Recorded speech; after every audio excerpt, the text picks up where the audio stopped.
எல்லோருக்கும் வணக்கம். நான் இப்போ சொல்ல போகிற மெசேஜ் என்னன்னு பார்த்தீங்களா, எந்த நேரத்தில் நம்ம பால் குடிக்கலாம் அப்படிங்கிறத பற்றி தான். எல்லா டைமும் பால் குடிக்கிறதில்ல, இதுக்குன்னு ஒரு குறிப்பிட்ட டைம் இருக்குது. பால் குடிப்பதால் நமக்கு உடலுக்கு தேவையான கால்சியம் மற்றும் புரதச்சத்துக்கள் கிடைக்குது. ஆனால் எந்த நேரத்தில் பால் பருகிறோம் என்பது முக்கியம், சரிங்களா அப்படின்னு சொல்கிறாங்க உணவியல் நிபுணர்கள். அன்றாடம் காலை இரவு நேரங்களில் பால் குடிப்பது ரொம்ப நல்லது.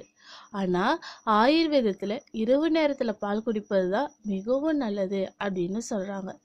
நம் காலை வேளையில் பால் குடிப்பதால் அன்றைய நாளுக்கு தேவையான புரதச்சத்து நமது உடலுக்கு முழுமையாக கிடைக்குது.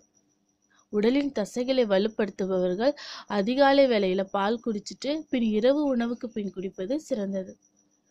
இரவு தூங்குறதுக்கு முன்னாடி மிதமான சூட்டில் பால் குடிப்பது நம் மனதை அமைதியாக உணர வைப்பதுடன் நல்ல உறக்கமும் வருமாமா அப்படின்னு ஆயுர்வேதத்தில் சொல்கிறாங்க.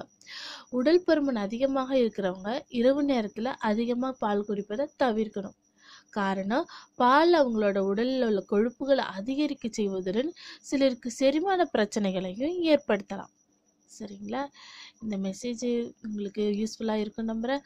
பிடிச்சிருந்தா லைக் பண்ணுங்கள், ஷேர் பண்ணுங்கள். மறக்காமல் கீழே உள்ள சப்ஸ்கிரைப் பட்டனை சப்ஸ்கிரைப் பண்ணுவோம். தேங்க்யூ.